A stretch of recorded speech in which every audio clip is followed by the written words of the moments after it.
Look, on Leadership Now, I promised never to do commercials, but here we are. Why? Well, I have a new book in the works. It's coming out spring 2026, and I wanted to give you an advance heads up about it. The title, The Future of Work is Gray, and it's kind of a big deal to me because the book dives into the age crisis that's reshaping work as we know it. It's something that I call age debt, but spoiler alert, it does turn into some solution. There's some hope, there's some positive, and that's called the experience dividend. So if your workplace still thinks that age is a liability, well, it's time to retire that mindset. In fact, we might want to retire the word retire. So yeah, I don't do ads. This is a special occasion, and for it, I am willing to go gray. And maybe Grey Goose will sponsor me, not sure. Anyway, spring 2026, the future of work is gray.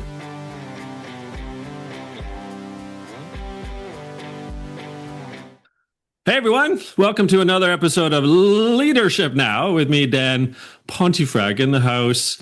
Ron Tite, or if he's French, maybe Tite, we're not sure. Ron Tite, entrepreneur, best-selling author, producer, Ron Tite.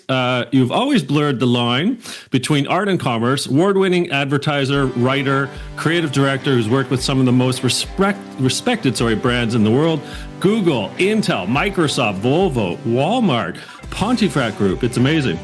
A globally in-demand speaker as well, Tite speaks to leading organizations about purpose, creativity, disruption, and leadership, infusing each of those presentations with his very unique perspective and humor that I can attest to, Mr. Tite.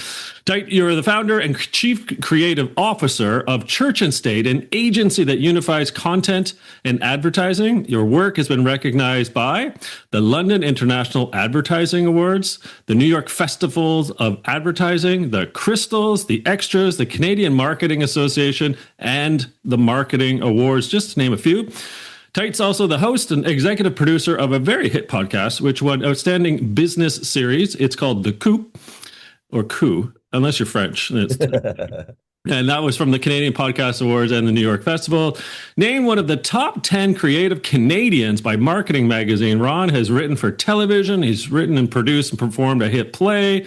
He's created a branded art gallery, published an award-winning comedy book, and was the executive producer and host of the award-winning comedy show Monkey Toast for 5 years. Author of 3 best-selling books, Everyone's an Artist, or at least they should be. Think, Do, Say, How to Seize Attention and Build Trust in a Busy, Busy World. And his most recent book, The Purpose of Purpose, Making Growth. He's got it right there. The heart of your business. Mr. Tite, thank you for doing this. Leadership Now welcomes you. First of all, great to see you. We've been chums for a while now. But you decided to write a book called The Purpose of Purpose. And as you know, that's also one of my hot spots. So tell us a bit about, to orient listeners and viewers, what exactly is the purpose of purpose, not just title-wise, but just conceptually? Thank you. Nice to be here. And hello to everybody watching and listening out there. And right off the top, you got it right, that if I ever go to like a Spanish-speaking place, like a hotel or something in a Spanish-speaking country, though, I was like, Señor Tite, hello.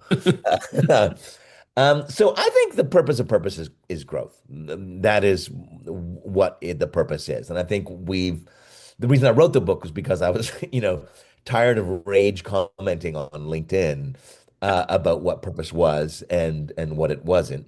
And I think, those of us in the private sector kind of lost our way a little bit, where we started to use purpose for PR opposed to for growth.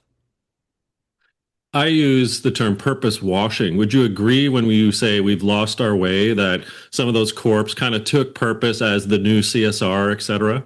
Yeah, 100%. That's why I was kind of rage commenting was, it's natural, right? You can kind of see where it came from, where, we start to see corporate purpose defined. Like it used to be, shareholder primacy. Like that was the era that we were in. And then we slowly kind of then start to zoom out a little bit and start to see that business should stand for a little bit more. Like we should, go beyond the Milton Friedman, social responsibility of businesses to increase its profits. Like we do have more than one constituent, the shareholder, and we have the communities in which we operate, of employers and our suppliers. Like we have a bunch of people. We need to be good corporate citizens. So yes, we need to do that. And then coming out of the pandemic, like, we started to uncover a lot of social issues. And not that they didn't exist before, but just the spotlight came on them. And that spotlight and the finger was pointed at the private sector, going, you people, you are the ones who are causing a lot of this. Some of that justified, some of it not. And so as business does, what do? We respond, and we respond in the most efficient way possible. And so how a lot of leaders responded was they just went, "Oh no, like don't hate us. We went away and we wrote a purpose statement." And so I think the intent was there that business and leaders, they want to do the right thing, but they don't know what the right thing is. And so it's just so much easier to elevate the importance of social cause and issue into something that we then called purpose and said, this is our entire reason for existence is saving the planet. And consumers would be like, you make a cracker. What are you talking about? Like what? Or, like, or they go like, we believe our fundamental belief and purpose is human rights and equality. It's like, you make a car. Like, I hope you stand for human rights and equality. It's not that those things aren't important. It's just they're not purpose, they're expectations. So you bring up who I call Uncle Milt. Milt Friedman back in 1970 basically said the purpose of a company is to induce a profit. Good for Uncle Milt. And then Yeah. you also in the book bring up a couple other characters and entities. Larry Fink, who of BlackRock basically came out and said, you know what, the purpose of a business is to grow and also to do good. The Business Roundtable, you also bring up, the BRT, as the cool kids say, came out with 185 or so CEOs, effectively, including Fink and many others from GE, et cetera, who said, hey, the purpose of a company is to do good and to grow. So a couple of things are happening in your book, and you say, look, it is actually about growth. You say that growth isn't a destination, it's a mindset. So help me and the listener viewer put the math together. Can you do math for me, Ron? So if growth isn't the destination, but it's a mindset, how Mhm. does the purpose for organizations, how does that calculate, I guess? What is it that you see that should be happening if it's not just a purpose statement and, taking care of your uncle and your farm and the planet and so on? Yeah, thank you. Thank you that it's simple math because I was afraid it was going to involve calculus, but this is simple addition and I would have subtraction. given you the calculator in advance to let you know that serious math was going to happen there. Yeah. So yes, you're right. Not a destination. It is a mindset. The mindset is that if we want financial growth, which of course at the heart of this is not recreational leadership, Yeah. like of course there needs to be financial growth here.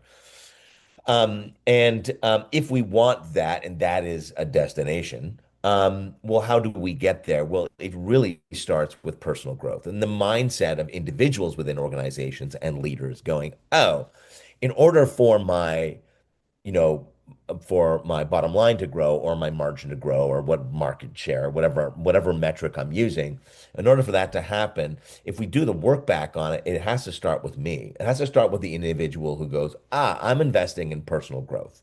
I'm going to try new things. I'm going to do new things that respond and kind of reflect the world around me. And when individuals dedicate and commit to growth, well, then teams grow. And Hmm. when teams grow, then organizations grow. And when organizations grow with that financial growth, funny, look at that, the communities that we're a part of grow. And so the role that purpose can play is if we as leaders established a fundamental belief, because a purpose, by definition, is a purpose is a fundamental belief that drives what you sell and how you grow. Hmm. That's what purpose is to me.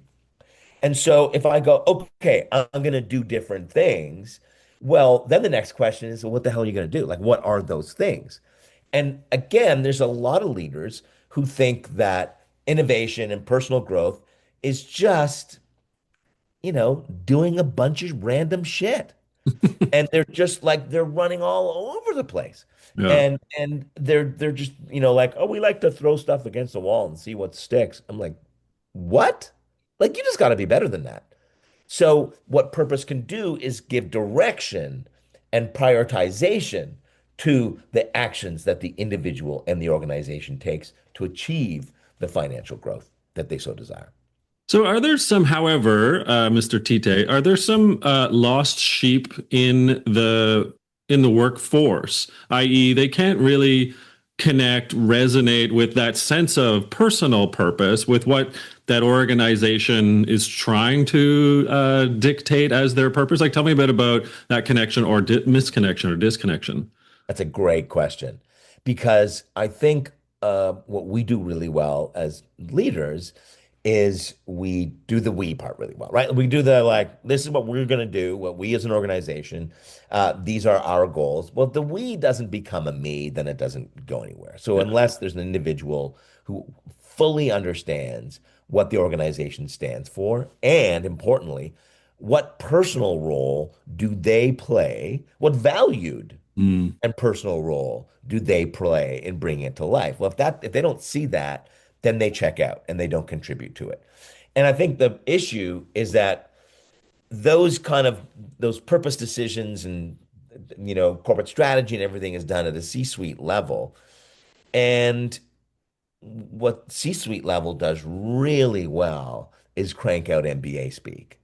And here's our vision, and here's our mission, and this is our North Star, and this is our BHAG. And we throw a million different things at them.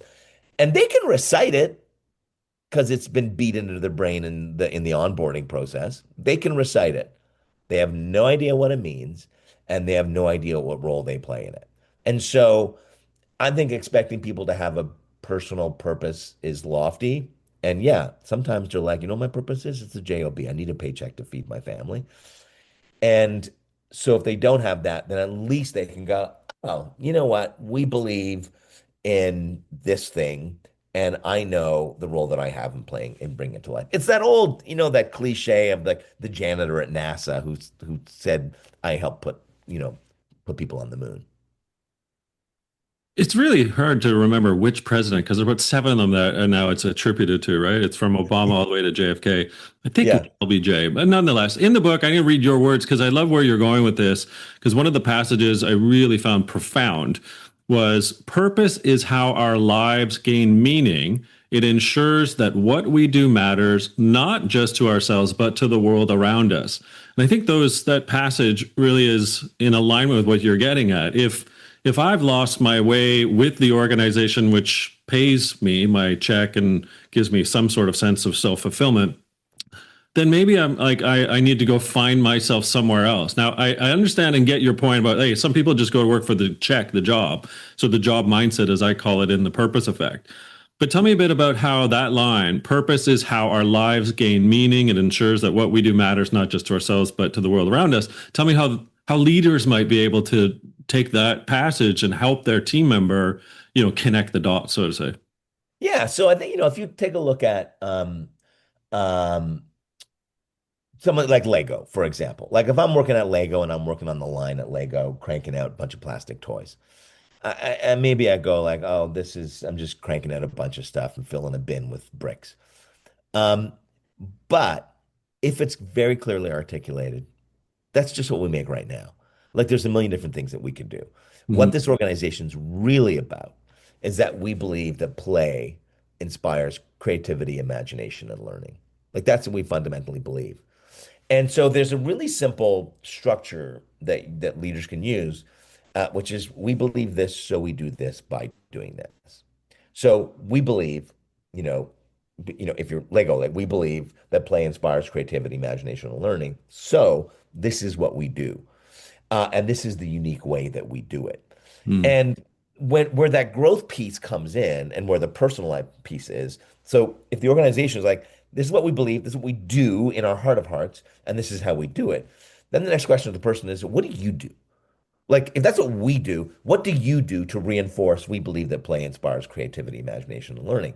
Oh, I work on the line ensuring that Lego bricks are made perfectly so that kids can build, great toys. That's what I do. And then where the growth comes from, both for the organization as well as the person, is when somebody asks a question, what else could you do? Like, could we make a movie and call it the Lego movie? Would that imagination, inspire play and, creativity? Yeah.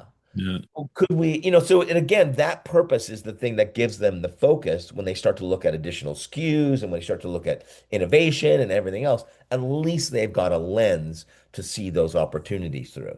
And at least the person working on the line sees this as an opportunity, like, oh, what else could I do in this job? Or what else could I do on this factory floor to reinforce that? It's a path for growth. I tell you, if I worked at Lego, I would only work on the Star Wars line. That's where my purpose would come from. Yeah, that's right. Maybe the Death Star or else, Ron. I love that. It's a really world example, and it's let's go with Lego for a second because you also say in the book that you argue that that purpose has to drive growth, as you've alluded to already. But then there's trade-offs sometimes, right? Like Lego goes into theme parks and almost loses their lunch. Yeah. So how do you reconcile organizations that truly have to have hockey stick type growth, or at least they've got to show that there's growth for analysts and for publicly traded companies, particularly to show that they're growing with purpose? Like, can you reconcile how an organization's purpose, if it is fit for growth or it's to drive growth, how do you reconcile that with leaders and team members with what they're trying to do, in the connection of the dot to purpose of self and then purpose of what this organization is trying to do, given they're supposed to make some money through the process? Yeah. So I think another great question. There's I think you can apply that purpose in two ways or two methods of exploration, inside and outside. So again, both for the person as well as the organization. So inside, the first question is some growth will come through efficiency. So, that financial growth that you need. And so what are we currently doing to reinforce this purpose? And how can we do that in a way more efficient way? So do our people have the right tools? Are we investing in innovation to drive inefficiency out? Can we shave 2 cents off, a Lego brick by trying a different plastic? Like all those things where we go, how can we just, live that purpose even better? And then for leaders, it's the same thing. Like we go through that same process that organizations go through where we think we should try a bunch of stuff. And Mhm. so people are like, I'm drinking all the Erin King, who's a wonderful speaker and human. She's got this great rant of like, and we're trying all the vitamins and we're doing the ice cold plunges and we're downloading the app on time management and then it ends with her kind of screaming about and then we're doing goat yoga. Like we're trying to do all the things to make us more efficient. And we're just trying a bunch of random stuff. So we need to prioritize those against like our personal purpose, or how can we personally live up to that organizational purpose? What are the three things that we can do differently? So that's inside. And then outside is, how do we have a better understanding of of our target, our consumer, our client, or a phrase that I've been using lately, which is I think resonating with people, was like, who are we fighting for? Like, who are we really fighting for here? And so, what are some additional ways that they need us to bring this purpose to life, to serve them? And some of those things they don't know about. So the theme park examples that nobody would ever say, man, I wish Lego had a theme park.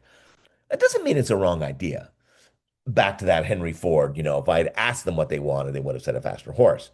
So I think some of those things will come from a wonderful, insightful appreciation and understanding of the people you serve. Mm. And whether you do that through a customer journey map, or whether you do that through focus groups, or looking for blips and friction along the way, and looking for additional SKUs and revenue streams and services that can just help improve their lives. Some of those things, then we just need to evaluate and do a best job of forecasting of biggest bang for the buck. Like what's going to have significant impact for this, whoever we're fighting for. Um, and how much is it going to cost us? So the theme park, man, that's a heavy, heavy lift. That's a massive investment, and you can't do it until you invest all the way. Are there some other incremental things that we could do to drive similar growth in the short term? But at the end of the day, some things are going to work and some things are going to fail. That's why you have to put as many variables in our favor as possible. So I guess does it matter, right? I mean, I've been researching purpose for the past decade. So the purpose effect came out in 2016, means I probably started thinking about it, writing about it in 2014-ish. And so my question for you is, in 2024, Gallup discovered that only whatever, 39% of employees could recite and sort of say, well, this is what my organization stands for, i.e. the purpose of the organization. What's I guess, the performance theater versus the performance driver question, right? Like, how much is it really affecting the individual, the community, the organization, society? Are we barking up a tree, even though both of us have published books that are about purpose, that is sort of like, you know what? It is what it is. We don't really need it. Where people are writing about it. Yeah, there's like little shiny objects over here called our purpose statement. And yeah, we stand for purpose. We put out a purpose annual report. Tell me a bit about me being the cynical author asking the newly furnished purpose author about worth it or not. I can tell by your perspective that you've gotten some eye rolls from people, right? We were like, oh, you're okay, great. Yeah, and I've got those as well. And you're right that, I think it's part historical because in some ways it's the latest thing. It's, just before we start talking about purpose, it was North Star. Mhm. And really, this is our North Star. And so leaders do this where they come out with the latest thing and they go all in on it. And then there's very little follow-up and there's very little commitment to actually living it and seeing it through. And so because of that, I think the cynicism comes from people like, there's going to be another thing in 3 months. Like just next quarter, just give it some time. There'll be a new thing and we'll be all focused on that. And they're right. Mm. They're right. They're 100% right. I mean, and it's not just those holistic drivers and kind of, vision type things for organizations. There's operational trends as well, where how often were we talking about big data, big data, big data, big data? And before we had a chance to really implement and do some wonderful things with it, we were onto AI. And now people are all in on AI and operationalizing AI at every corner or trying to, or at least they're talking about it. Yeah. So historically, yes, people are cynical because that's what leaders do. We talk about stuff, we don't actually do anything about it. So I think the way to do it is to simplify it. And if you simplify it and go, call it what you want, this is what we believe, this is what we do, and this is how we do it. And let's not try and make it, don't overthink it. Like remove all the rest of that intellectual and cognitive clutter and just keep coming back to it to reinforce it. And whenever there's a new input or there's every interest rate change, C-suite is like, we need a new purpose. We need a new, and we kind of go back to the drawing board. And I go, no, what are you talking about? You've got it. Just use it as your anchor. Keep coming back to that Mhm. so that you can continually reinforce it, opposed to trying to think up the new thing. So, yeah, some of the cynicism is completely warranted. And is it why you say in the book that the days of mission driven purpose are over? Is that why you're really trying to align it to sort of a more of a driven growth strategy? Yeah, I think so. I think, to your, was it a Gallup stat? You said the 37% can recite like, I imagine the numbers are probably around the same for their mission statement and their vision statement. Yeah, fair. Like, I don't know. I think it's this weird thing where leaders, they just default to, well, that's the thing that we need to do. And they Hmm. go, we want a mission. It's kind of like an advertising. Clients will come and they go, we need a tagline. And we go, why? And they're like, what? Isn't that just, aren't we supposed to ask for that? You know, and leaders think that's the first thing they need to do is revisit mission and vision. So I think just get rid of all of it. Get rid of all of it and just go, we believe. This is what we believe. This is what we do. This is how we do it. Now let's get back to building the business. The belief part, actually, you've written about a couple stories and alignment of trust and sort of the currency of trust, right, to the employer, to the employee. So how does how do I, as an employee or a leader, looking up to that C-suite, looking up to like where are we going in this strategic plan? How does trust align to purpose and from a growth engine perspective again? Like, do I believe in where we're heading? Tell me how you would unpack that for us. Yeah, I mean, we're at I call it the trust recession. We're Yeah, never been lower and that's trust that consumers have for the brands they buy, trust that employees have in leaders, trust that the rest of us have in government, in business, and every trust has never been lower. So I think when we can take a foundation from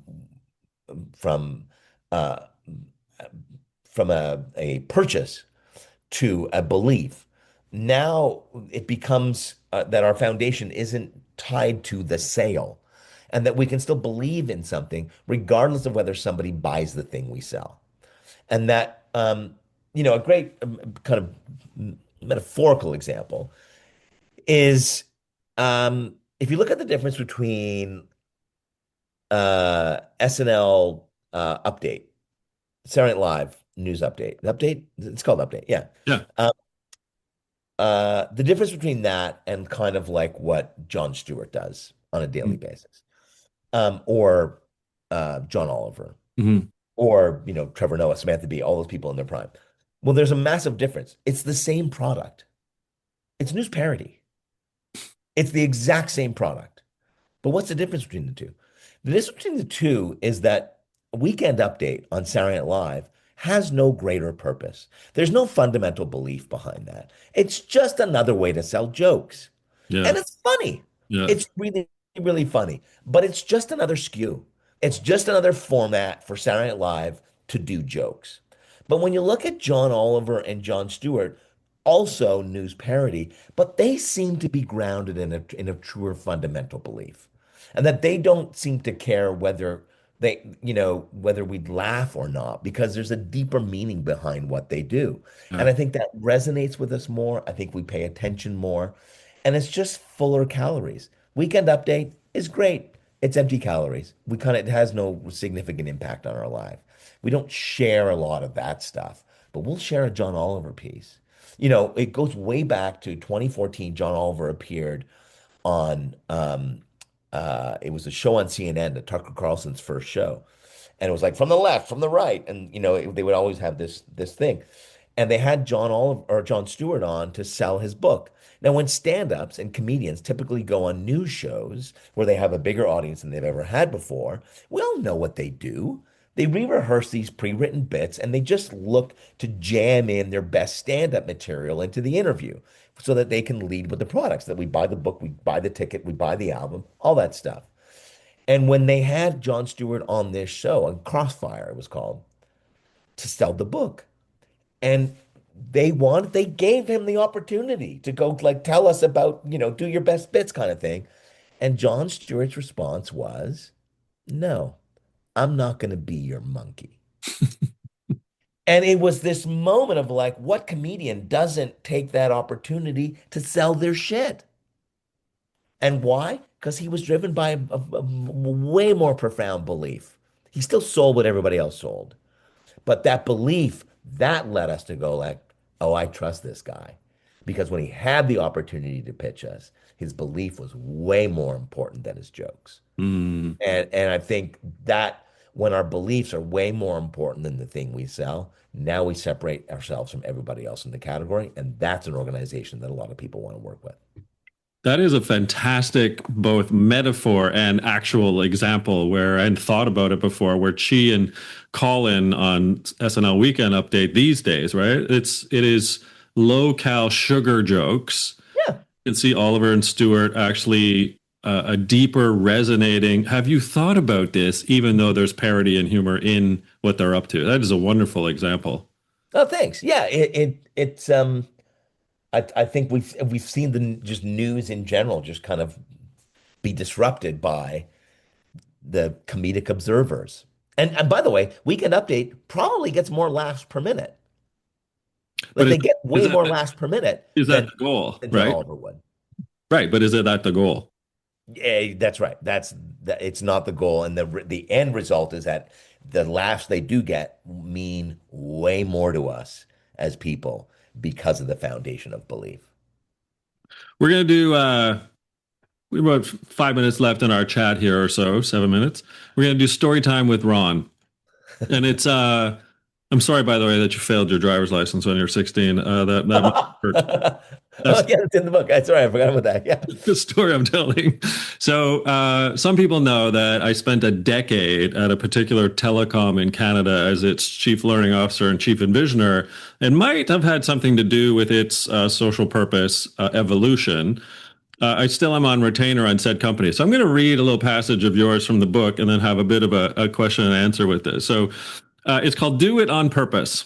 Yep. My very first cell phone provider was a company called ClearNet Communications. I won't give you the year, but know that it involved rubbing sticks together to communicate a message across cell towers. Well done, you. In 2000, ClearNet was acquired by TELUS. That is the company, for people that don't know, I'm referring to.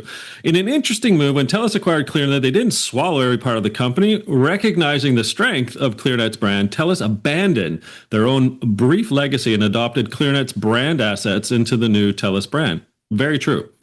It was the right move. Thank you, Ron. ClearNet's bold and contemporary design, use of bright greens and purples, and cute animal imagery differentiated TELUS from the big and boring telcos, i.e., Bell and Rogers. And the tagline summed it all up: the future is friendly. And this is where it gets really good. And I like where you're going with this. I always felt the line, the future is friendly, was an inspiring statement, but it offered no hint of what TELUS did to make it happen. There was a disconnect between the proposed utopia of the future and who was doing what to get us there. In early 2021, TELUS must have felt their ears burning from said Sir Ron Tite, because they evolved their tagline from the future is friendly to let's make the future friendly. And when you go on to say basically is that proclamations without participation won't drive growth. I wanted to like tip the hat because there's a lot of discussion that was going on at TELUS at the time about as a tagline, as sort of a declaration of who are we and what do we stand for, there was no verb in essence, right? It was more what, not how, or in ambition.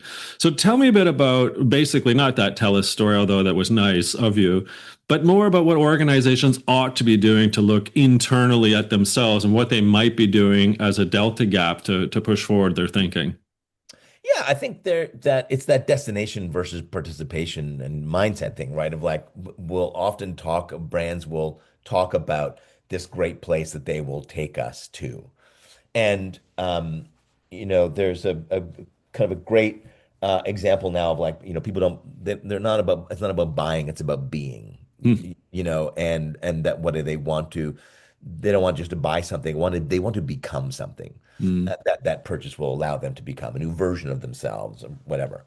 And but without the substance and the acknowledgement that it doesn't just happen, then I think they're left, either, at worst they don't trust the promises made, or that it's just it's complex and they don't kind of see their role in that of how they get to this new place.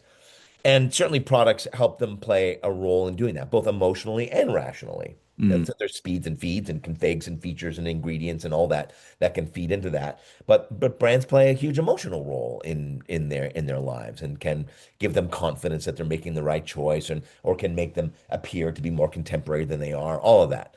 But I think, when brands clearly focus on the actions that the brand has taken or that the people need to take, that they want to take, um, that it becomes just more clear and it just resonates more with consumers and with the people expected to do stuff to bring it to life inside the organization.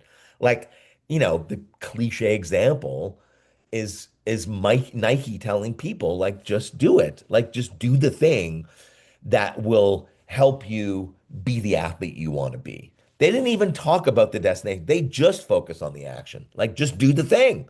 Just do the thing. And they assumed that people knew or they could fill in their blank on what the action would allow them to become. Right. It's Yeah, I good. thought Talis did a great job with that. Lisa Mark, the head of brand, was just did a really, really great job with it.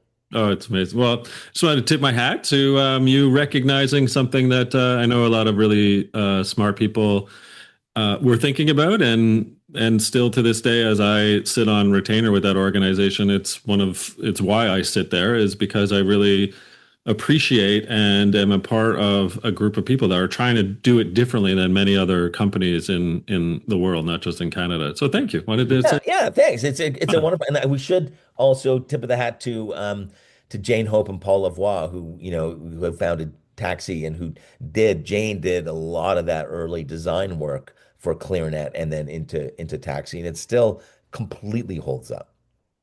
Well, this has been so much fun. We held up after 30, 35 minutes or so. So thank you for this. Ron Tite, founder and chief creative officer of Church and State, author of The Purpose of Purpose, Making Growth the Heart of Your Business. Tell us where we can find more about the incredible Sir Ron Tite.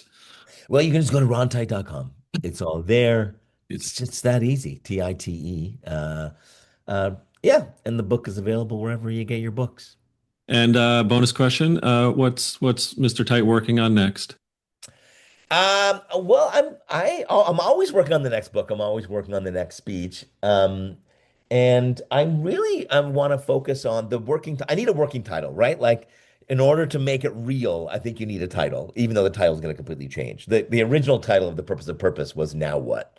And then I just abandoned that when the content changed along the way. But so the current working title is Words at Work, which is really focuses on that internal communication that we and I see this as an ad guy. Like I just see organizations spending so much money on external advertising and external messaging. But the real powerful marketing is when we recruit and train individuals to deliver on the promise that is made. And so, how are we communicating inside organizations? Because if we do that better, then we need less money on the outside. So that's kind of the topic I'm exploring. No more NBA speak inside either, my friend. Right? That's what Yeah, we. yeah, exactly, exactly. Well, this has been a pure joy, and thank you so much for taking the time. I'm sure people got tons of snippets of where it is that purpose is and where it ought to go. So thanks again. Ron Tite, the book again is The Purpose of Purpose, Making Growth the Heart of Your Business. Thanks for tuning in to another episode of Leadership Now with me, Dan Pontifrag. Thanks, Dan.